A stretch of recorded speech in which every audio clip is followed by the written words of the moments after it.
When I was 3 years old, I had a fever.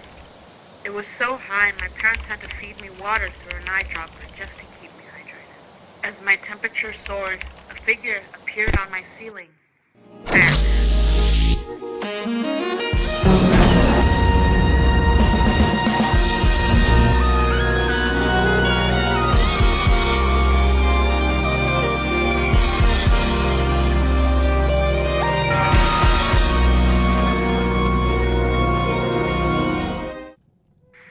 Alright, you saw the movie title, you saw the intro, let's talk about the most recent movie adaptation of the Batman, TM.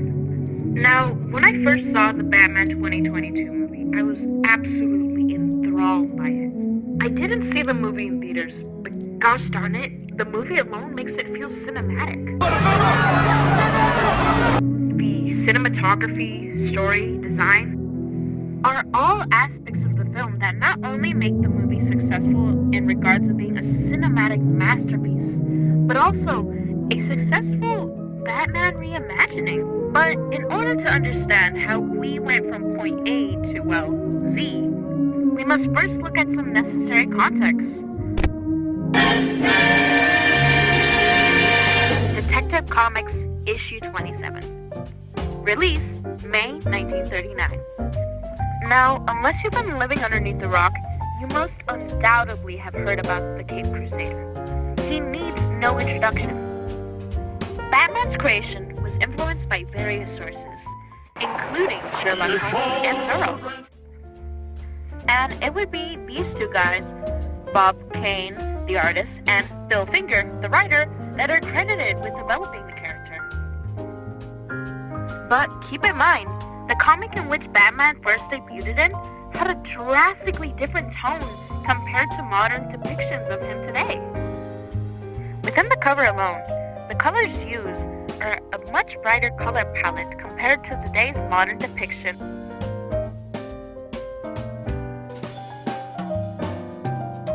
Well, it's important to note that throughout the entire existence of Batman's timeline, every single adaptation, comic book, or alternative universe or storyline made has always been a response to a previous adaptation or even outside sources, whether that be the franchise or the shifting comic book space. It's always a response. Keep note of that. And it's just sort of a collecting instinct. Now, I want to move up ahead a bit on the timeline. Let's take a look at Tim Burton's Batman 1989. Now, this Batman is a much more darker tone compared to previous adaptations. And make no mistake, this didn't just occur out of the blue. 1989 is often regarded as the best year for comic books. Just a few years before, comic books were so much more campy and unserious.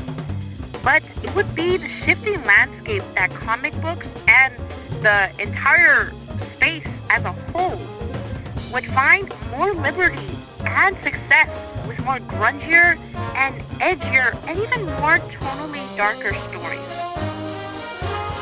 So what? Why mention all of this? Well, take a look at this.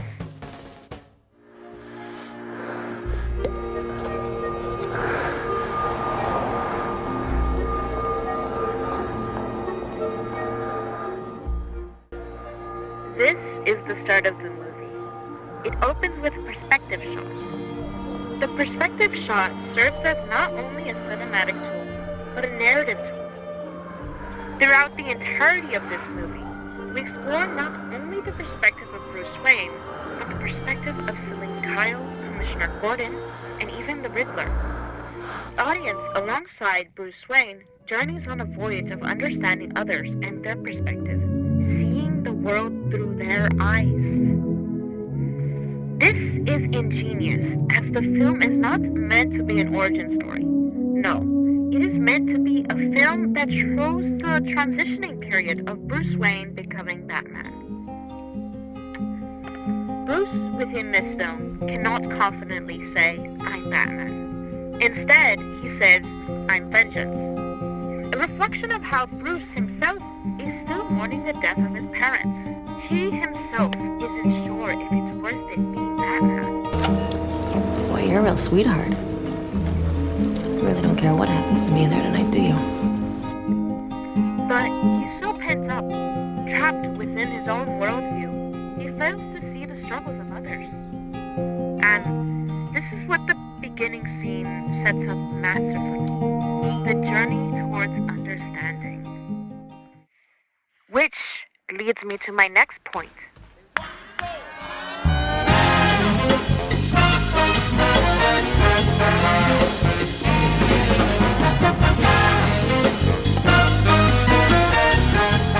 There's a lot you can tell by the way a character is introduced, by their stamps, their words, or actions. But a key component that is often undermined is the character's design. The basis of Batman's overall design from a few recurring components: the little ears, the general muted color scheme, and the expansive cape. But then there are a few moments in time where certain versions break this mold, and they interpret the character in a new light. I always think of filmmaking as a kind of, you're going on a search, and you're searching for the things that stick with you. On this movie, what started the process was I just started reading comic books. I went back to 1939, and I just basically did a deep dive in the comics, and anything connected, I just wrote down. This is Matt Reeves, and he's the guy responsible for directing the 2022 The Batman, one of the most recent installments of a feature-length film about the character. Now, The Batman is no stranger to movie adaptation. In fact, the very first movie adaptation was made all the way back in 1966. But that was a near 4 decades ago.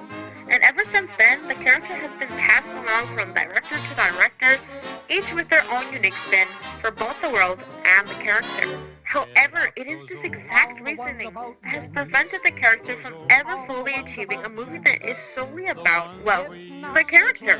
You see, with all the unique vision each director offers, all have a similar running theme. They wanted to adapt their version of the character, double-edged sword that comes with theatrical releases.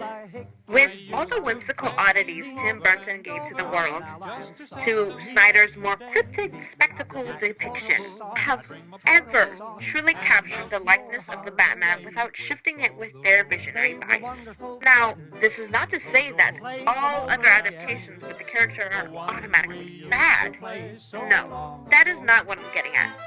Rather, none have truly captured Batman and its world in its entirety.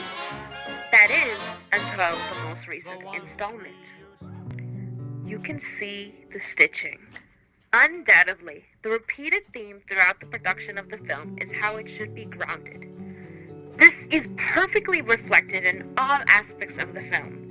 Matt Reeves' claustrophobic cinematography, paired up with color theory and perspective shots, all aid in audiences being absorbed into this world, to understand this world, and to ultimately feel grounded.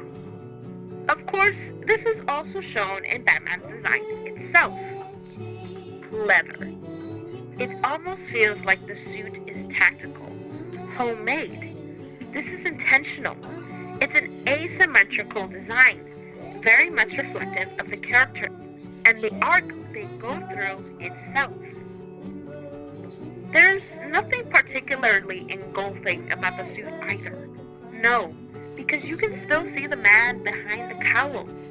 In fact, even outside of the mask, you see reminiscences of Batman with the misty eye coverage and the messy hair that imitates the mask. It's as if Batman, the figure, never went away. This is intentional. It's a reoccurring notion that Batman and Bruce are one and the same. There is no Batman without Bruce, and vice versa.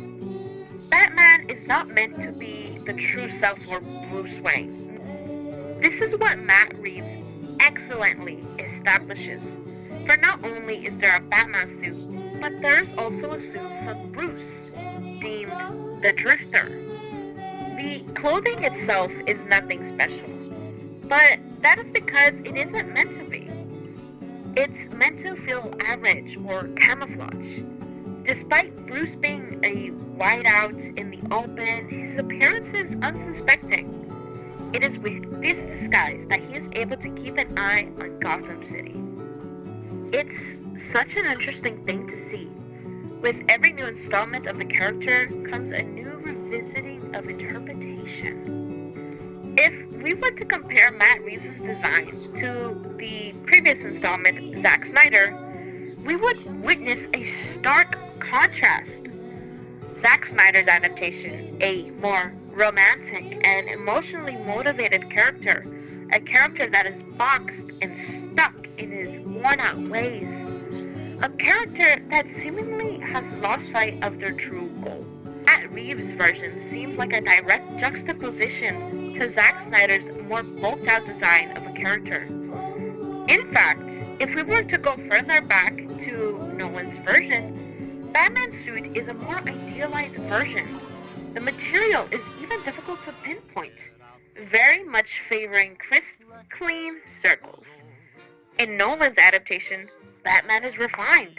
Bruce fully understands that Batman is a necessary symbol, and seemingly the two identities of Bruce and Batman are separated and not interlinked. Even further back, we have Tim Burton's version, a design that doesn't feel like it takes itself too seriously, even despite its darkly lit world.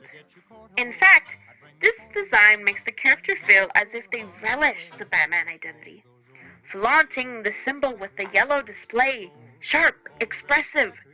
This makes sense as Tim Burton's Batman design was one of the very first serious takes on introducing Batman's character to a more general audience. It's almost as if each version of the character's design is a direct response to the previous. This is very reminiscent of real-world art movements, Baroque, Neoclassicism, Romanticism, and grounded art movements, following the pendulum theory. But so what? Does this mean that every adaptation of the character is bad? No. It's just that each director paints a new world, a new setting for this character to live in. It's just that Matt Reeves mean that every adaptation the most faithful aspects of previous adaptations. No. And puts them together to a seemingly world, crafted setting for this character to live in. The reason Batman looks the way he does is because of the world, of the story. Gotham itself feels like a character in some instances. It is empty with threats lingering in the corner. In others, it's an overcrowding city with people that just trying to get by, all whilst they endure the corrupt regime. Yet, always diluted in some sort of fog, a mist that sets up the goal of the movie to clear away the rain and shed the light on a new beginning. Hey, get up and dance, man!